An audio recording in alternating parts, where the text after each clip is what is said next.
Hello peeps, and welcome back to Modded Minecraft with Nightdagger, episode 21 of my Let's Play series. I got a lot of stuff that I want to do today, and I want to get right into it. For the second time, I found myself, when I logged back into my world, low on power. So I need to come up with a new source of power. I've been using lava, and lava has been working fairly well. But it is relatively annoying to have to keep the chunk loaded, and it is relatively annoying to have to go to the nether and wait for lava cans in order to fill my thermal generators. While the thermal generators do put out a lot of power, they require maintenance. I want to get a source of power that is not going to require maintenance. For those of you who watched my series last season, you'll understand that I am talking about wind power. It's expensive, but it's fire and forget, and it's a lot better than solar power because solar power only works during the day and only when it's not raining. Wind power works constantly and actually works better when it's raining. So, let's get right into it. There are a couple of different ways you can make windmills under Gregtech. The first way involves using carbon plates around a generator. Gregtech did make these recipes more expensive as well. But it takes 4 carbon plates for each generator. Now, a carbon plate is going to require 2 carbon fibers meshed together, which is made out of 4 of the carbon dusts. So each one of these carbon plates takes 8 coal, which means for a stack of coal, you're only getting 2 windmills. That's pretty bad. However, there's this other recipe that uses these magnesium plates. Magnesium plates are aluminum ingots and magnesium dust. Magnesium dust, the best source is actually marble dust. Centrifuged up gives you magnesium dust. It also gives you calcite dust, which is relatively useless, but whatever. In order to get enough magnesium dust to get started with this, you have to have 2 stacks of magnesium, which translates to about 16 stacks of pulverized marble. I've taken the liberty of doing that off camera. It's also going to require a total of 4 stacks of aluminum. Well, I've also taken the liberty of cooking that up off camera. So, let's head upstairs into the thermal expansion room. Let's take out the recipe that we had in there, and let's go ahead and put in our magnesium plate recipe, and we'll let those start processing up while we go and do, actually, you know what?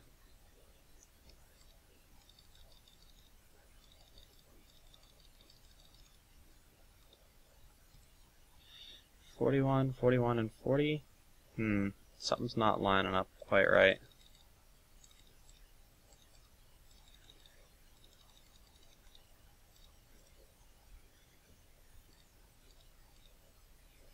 Uh, 37, 36, 37. Yeah, my math seems to be a little bit off, but as long as we end up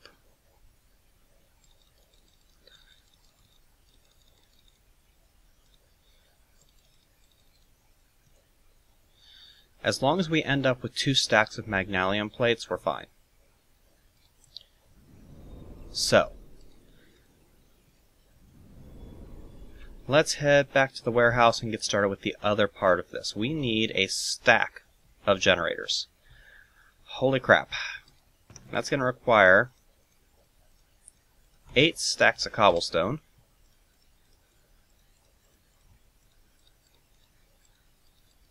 to make furnaces. That gets us a stack of furnaces. It's going to require 5 stacks of our iron, which I did do some mining off camera to get some of this good stuff. That's going to get us 64 iron furnaces. It's going to require 3 stacks of refined iron, which we'll just toss in there for the moment. It's going to require a stack of copper cable, It's also going to require... Well, let's get the copper cable first. And the rubber chest is up here now.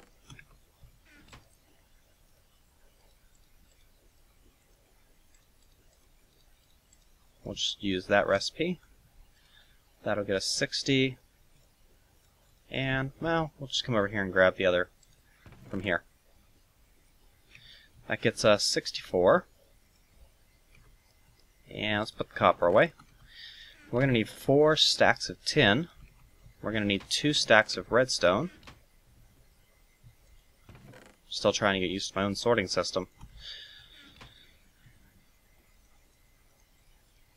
And with this, we're going to make batteries. That's going to get us a stack of batteries. Or 4 stacks. They only stack up to 16. And then this is going to get us our stack of generators. Alright, so part 1 is done. Back up to the thermal expansion shop, where we'll pull out 63 plates. And now we're just waiting on the rest of that. One thing I do want to touch on real quick is that my IC2 power situation with this stupid AESU, it did sort itself out as soon as I relogged into the world. So, you can see my thermal generators are totally empty. I've run 52 lava cells through each one of these things, and I filled up an MFSU, and my AESU is only 10% filled. With the kind of power demand that we place on our system whenever we run our Gregtech machines, this is nothing. So we want a way to continually throw power into this system, even if we don't happen to be there to watch it. Oops. Let's go ahead and just throw all of our lava cells back into here. Get this producing some more lava for us. You can see I went ahead and powered my world anchor here. And I'm gonna need more power for the redstone energy cell soon. Might want to do that now. Although I'm trying to be a little conservative about that because I'm out of fuel and I don't have my refinery set up yet. I'll just leave it. It'll be fine. Alright, by now we should have a good number of these magnesium plates.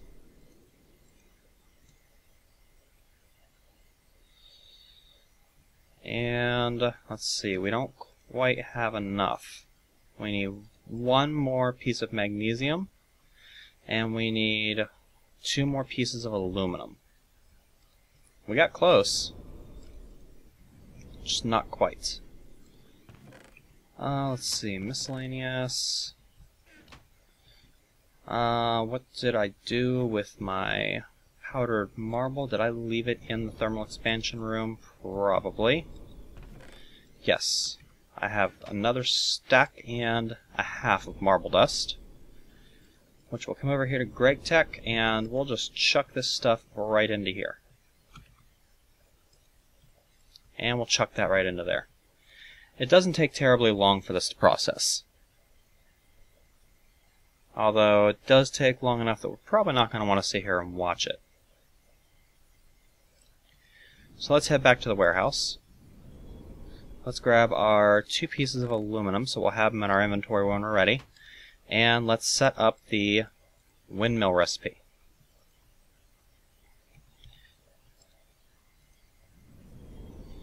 And, well, we can't really do anything without this, so we may as well wait for it and see if we can snag it.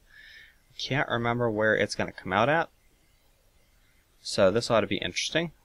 So it's going to want to pull the magnesium first. And got it. Haha. Back to thermal expansion, where we'll finish up this recipe. And this is going to get us the last magnesium plates that we need. And just like that, we've burned an unholy crapload of resources to get 64 windmills. Now we're going to need a few more things before we start playing around at disgusting heights. We're going to need an MV transformer, which is a machine block, and some of this gold cable that I've got over here.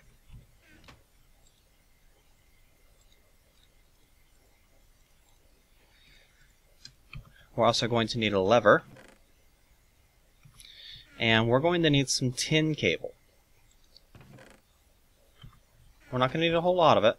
We're going to need a total of 16 pieces, so we need 2 combinations. Actually, we need 18 pieces. So that's going to give us the perfect amount. We're also going to need a whole crapload of glass fiber cable. And we're probably going to want the MFSU that we have here as a buffer.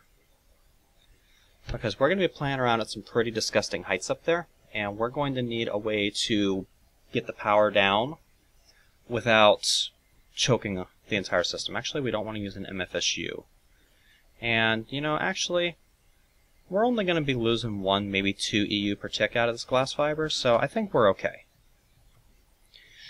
Let's sleep through the night so you guys can see the massive, huge Forestry update changelog that's in my system here. And let's start playing around at some pretty ridiculous heights. We're going to want my electric jetpack for sure. I'm actually going to take some glass up with me too. And I'm also going to take a book with me. Let's head up to our IC2 power room, and actually let's grab some scaffolding material.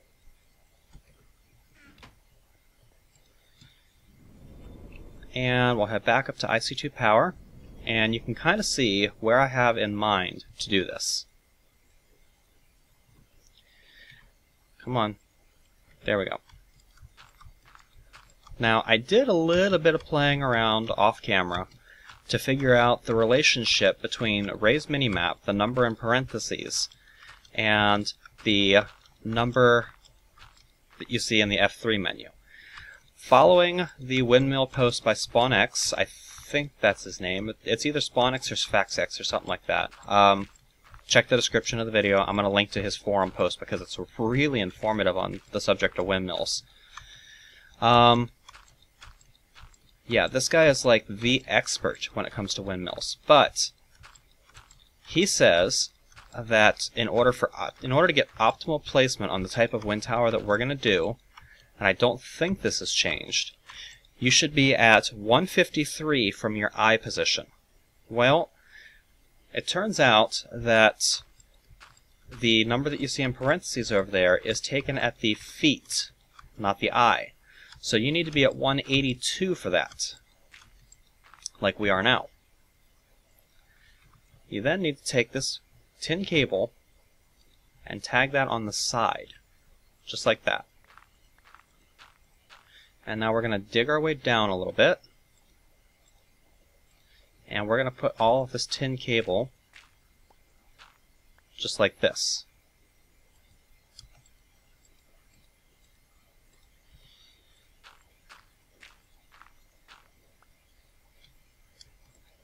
Oops, dang it. I knew I was going to do that.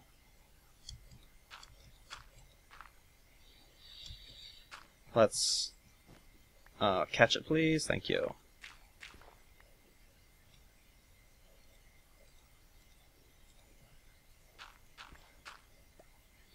And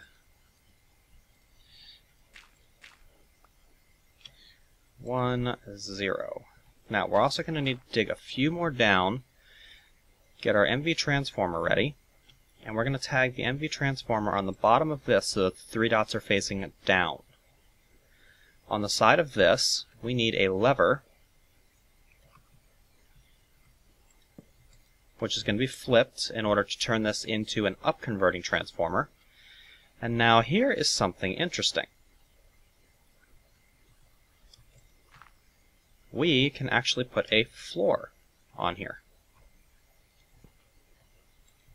So let's go ahead and put ourselves a glass floor Just a little bit of a floor, though. We don't need a huge, massive floor. At least not to start. We just want something to make this entire process a little bit safer while we're working up here at this ungodly height. I'm also going to take the opportunity to tag, just like that.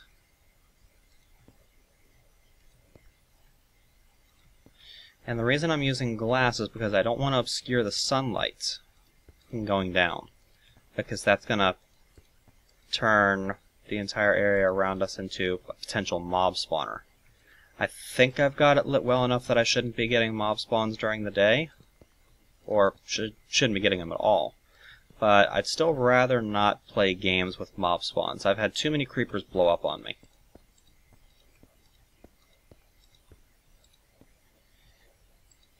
And maybe one more row.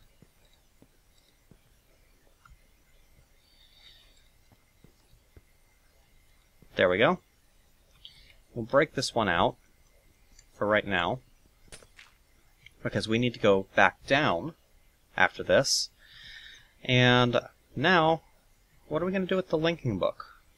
Well, we're going to use this as a fast way up here. Now, we've got that in place.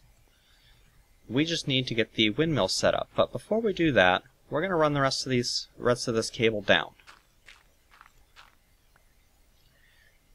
And this is going to be kind of boring, but it's not really going to be long enough to justify a fast forward. I only really have about 50 more pieces of cable to go. The reason I changed my mind on using the what's the word I'm thinking of? The reason I changed my mind on using the MFSU is that if I ever upgrade this thing is going to have the potential to pump out a huge amount of power. I mean, as of right now, it's probably only going to supply, on average, about 100 and so EU a tick. But if I ever decide to upgrade this thing with more wind towers, which I might do depending on how my resource situation is, it's going to be outputting a lot. Potentially more than 512 EU per tick, especially during a storm. So, I don't want to limit the amount of power that can be beamed down by sticking on a transformer. Or, not a transformer, an MFSU. I might, depending on how my resource situation ends up later in the game, actually put something else in place, but that's looking pretty far into the future, because the thing that I have in mind for that is ridiculously expensive. If you think an AESU is expensive, wait till you check out an IDSU. Give you a little sneak peek of that. This is an interdimensional energy storage unit, which it's a really nice machine. It can output 2048 EU per tick, and this one you actually can't configure to change anything. And it can store 1 billion EU, but it takes an ender chest, 4 iridium plates, and 4 AESUs to make 1. And it only really makes sense if you use it in pairs, or at least 2, which means you're looking at 8 AESUs in order to make 1, or in order to make the things that you need to use this method of power. It's ridiculous, but it's powerful. Alright, let's head... Wrong book. Let's head to the Nexus, and let's modify this link book.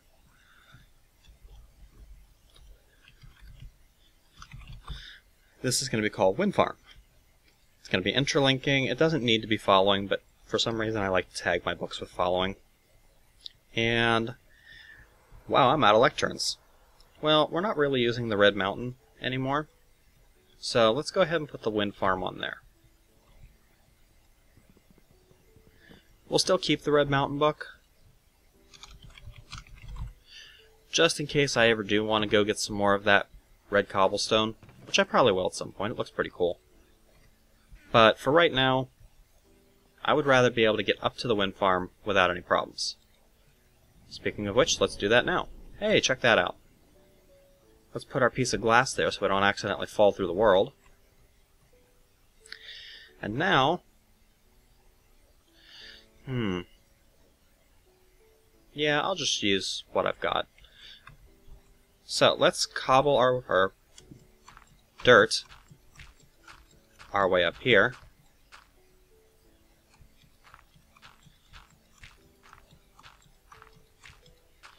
And on the side of this, we are going to put windmills.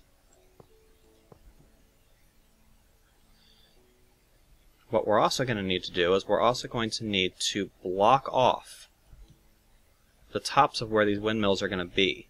So let's go ahead and tag all 4 of these windmills, just like that. And then we need to have 4 solid blocks on each one of these windmills. And in the middle. It can be any sort of solid block. Glass does count. So, 1, 2, 3, 4.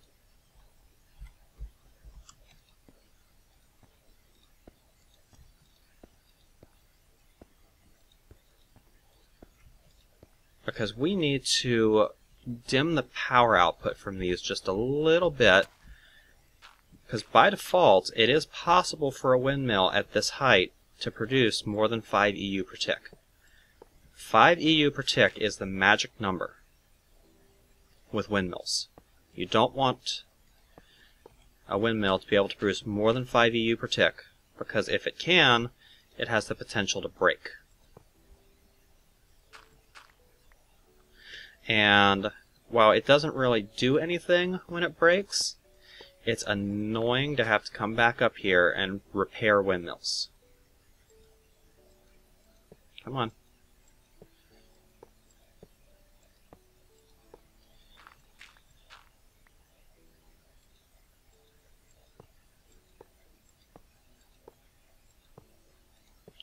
And then we should have 2 pieces of cable without anything on it. So it looks like we did it right. Before it gets any darker, let's go ahead and put a little bit of light up here, so we're not getting mob spawns up here. That should be good. And let's work on this side now.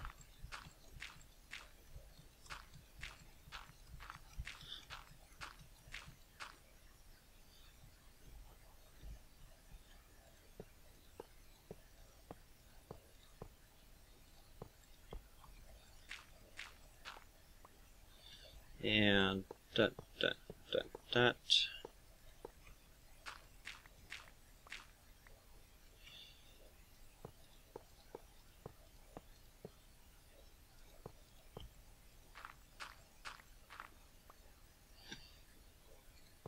And this should finish that up.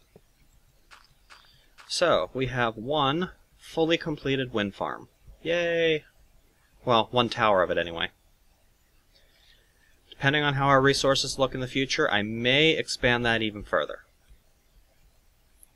Let's head back to the warehouse and get into our industrial craft stuff. Let's get ourselves an electronic circuit, 4 pieces of copper cable, and a piece of glowstone.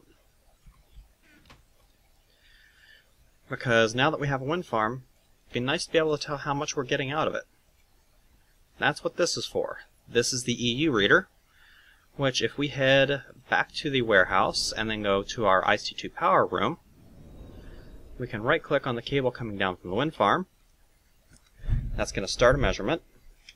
We'll wait a few seconds. The longer you wait between measurements, the more accurate the reading you're going to get. So we're waiting, and bang, there we go. We are getting about 135 EU per tick out of that wind farm.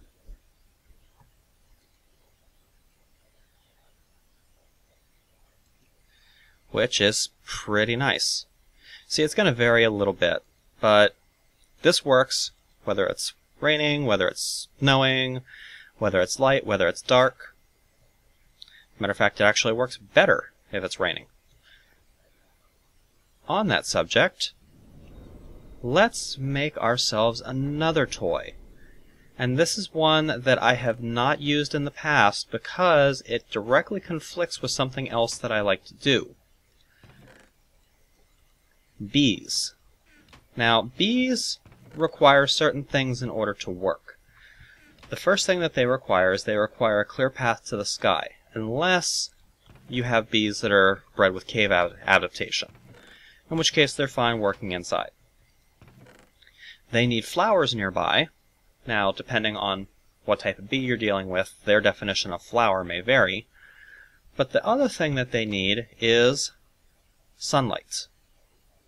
It can't be raining. Well, our bees are on another world. We don't have to worry about that.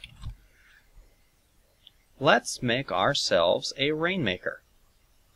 It is going to be a hardened casing, some glass, and some tin gears. Well, our system doesn't know how to make tin gears, but it does know how to make stone gears.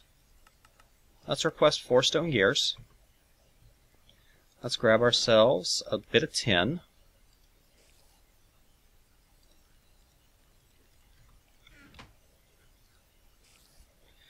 And if we put this around like that, I really hate that that shoots off like that. Where'd the last one go? All the way over by my bed. I'm going to have to put a chest on here in order to keep that from happening. Matter of fact, you know what? Let's do that now. I'm tired of having to chase this stuff all over the place.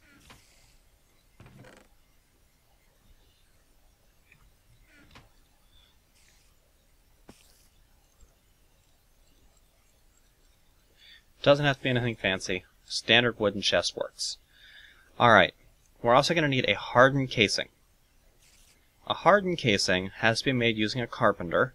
It's a sturdy casing and 4 diamonds. So we need a sturdy casing, which means we need 8 bronze. I only have 3 bronze, so I'm going to have to make a little bit of bronze. Let's get into tin. Let's grab 8 ingots of tin and 24 ingots of copper.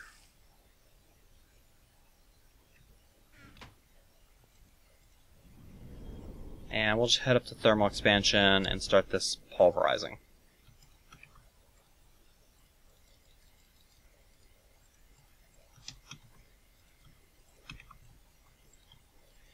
We'll be back for that in a minute. Back down here, let's go into... do I even have a carpenter set up? I don't think I do right now. I think I have one in my bee world. I just don't think I have it set up anywhere. So let's head back to the warehouse. Let's grab our diamonds that we're going to need for this process. And let's grab our pulverized copper and our pulverized tin. Make ourselves some bronze blend.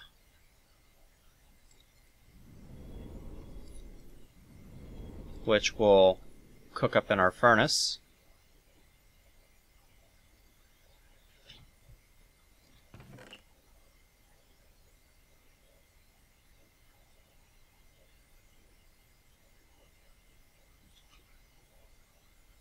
There we go.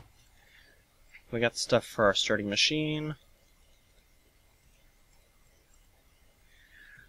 And let's grab ourselves a bucket, just in case I don't already have a bucket there. And let's go to the bee world.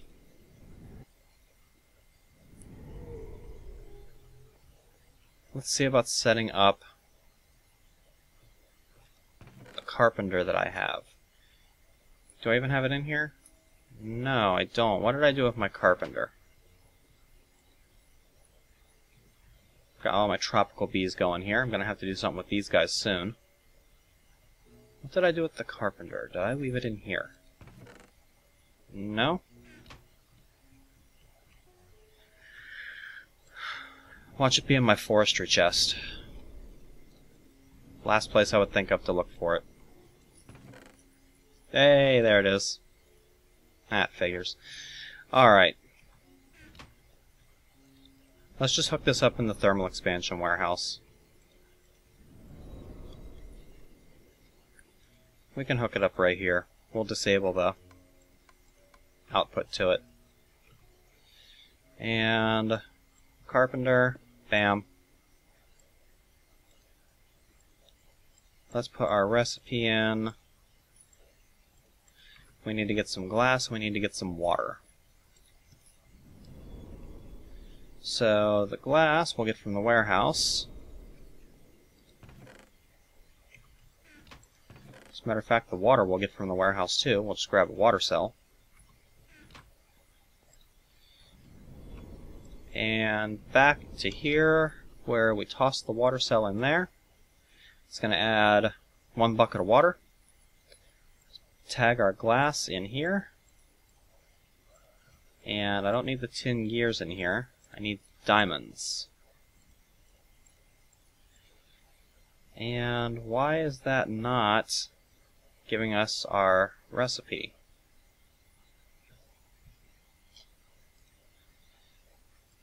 Hardened casing.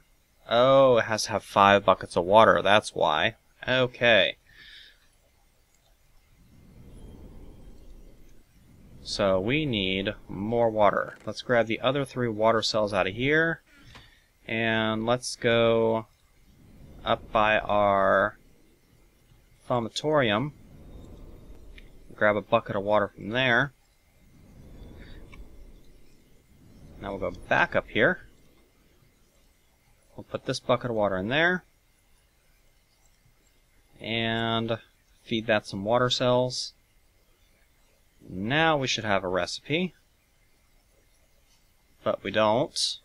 Why?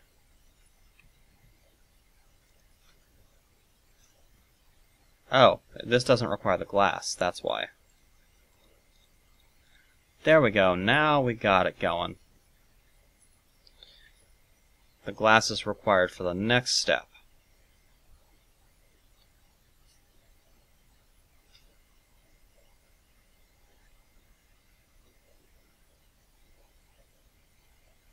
And that gets us our hardened casing. Come on.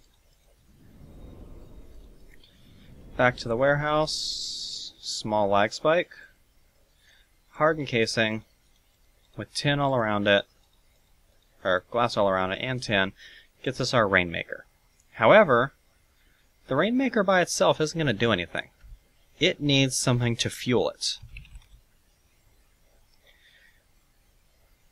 Let's see, it doesn't need a dissipation charge. What does it need? It needs an iodine capsule. Iodine capsules are an empty can, 2 honey drops, 4 pollen, and a couple of gunpowder in a carpenter with some water. Well, just turns out we have a ton of this stuff, don't we? Let's go to the bee world. And let's grab ourselves 2 stacks of honey drops, 4 stacks of pollen,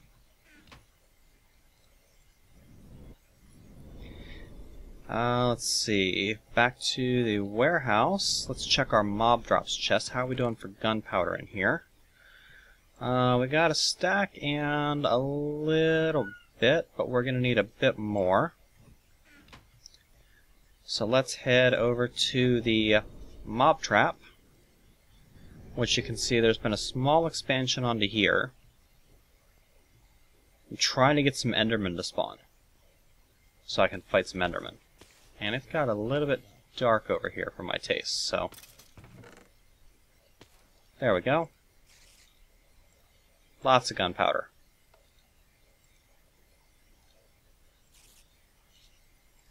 We're going to have to come back here and idle this a bit more, I think. Because we just used up all of our excess gunpowder. And I have a mob on top of that thing. That's great. Let's grab some tin. Make the recipe for cans. That gets us a stack of cans. And if we put the cans like that, with pollen like this, the honey drops up there, and gunpowder like that, we're going to get absolutely nothing, because this can't be done on our project table. It has to be done upstairs. Damn it. Alright. Thermal expansion. Good, I do have an aqueous accumulator. Let's grab a little bit of cobble. Let's grab another bucket. And let's go back to the thaumatorium to get 2 water buckets.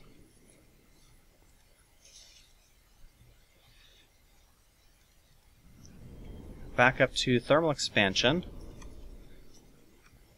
where we're going to drill a hole through the wall. And promptly find ourselves in a pickle.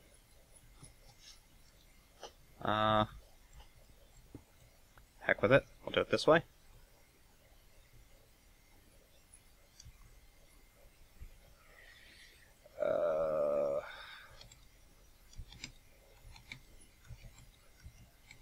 There we go. That's what I wanted. And we're going to put the aqueous accumulator right here. And then behind it, there, and there, we're going to have water.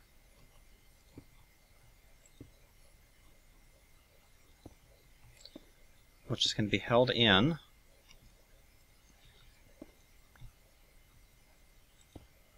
by those there.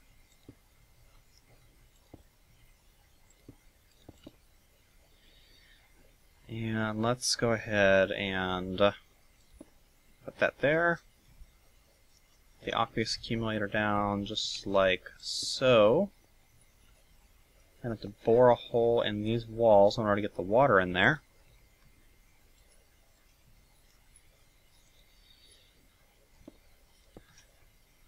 Just like that, and then we'll put the carpenter right there, and that's going to quickly fill up with water.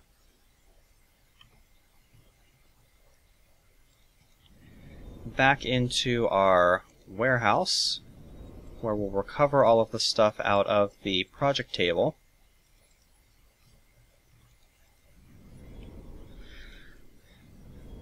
And we'll head back up here, and in the carpenter, we'll put the recipe.